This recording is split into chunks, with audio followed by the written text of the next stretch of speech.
বাদামের চাটনি বানানোর জন্য এখানে আমি কিছুটা বাদাম আগের থেকে জলে ভিজিয়ে রেখেছিলাম আর কিছুটা ফ্রেশ নারকেল নিয়েছি। সুজি চালের একটা জবরদস্ত নাস্তা বানানোর জন্য এখানে আমি 2 বাটি সুজি নিয়ে নিয়েছি। সুজিটাকে আমি একটু মিহি পাউডার বানিয়ে নেব।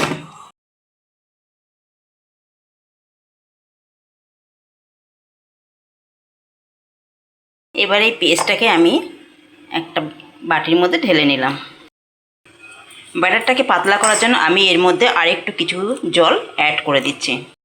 কড়াইতে 1 চামচ সর্ষের তেল দিচ্ছি। সর্ষের তেলের মধ্যে এবার আমি 3টে লঙ্কা, শুকনো লঙ্কা চিড়ে এর মধ্যে আমি 1 চামচ মতন সর্ষে দিয়ে দিচ্ছি আর 4-5টা কারি পাতা দিয়ে দিচ্ছি। এই যে বাদাম আর নারকেলের চাটনিটা বানিয়ে রেখেছিলাম সেটা দিয়ে দিচ্ছি। স্বাদ অনুসারে এর মধ্যে আমি একটু লবণ দিয়ে দিচ্ছি। যেরকম আপনারা টক পছন্দ করেন সেরকমই ইমলির চাটনি দিয়ে দিচ্ছি অল্প পরিমাণে। তেঁতুলটাকে আমি আগে জলে ভিজিয়ে রেখেছিলাম, একটু নরম হয়ে গেছে, এবার সেটাকে আমি দিয়ে দিচ্ছি।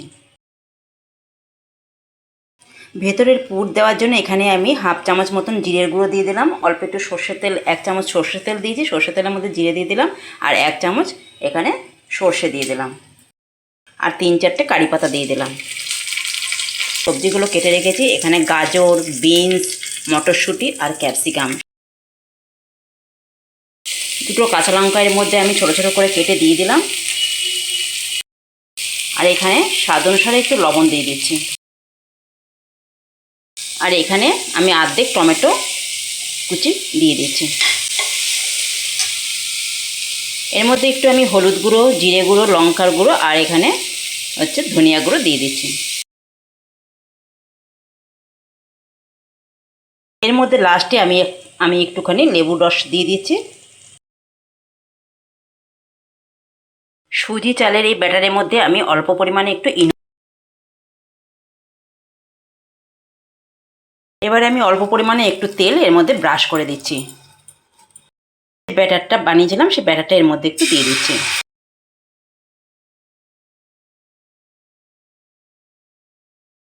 ব্যাটারটা দিয়ে গ্যাসের ফ্লেমটা লোই রাখতে হবে, লোয়ের মধ্যেই করতে হবে।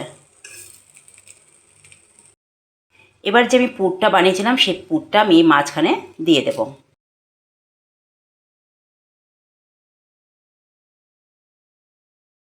সুজি চালের এই নাস্তাটা দেখুন, ক্রিস্পি নাস্তাটা রেডি।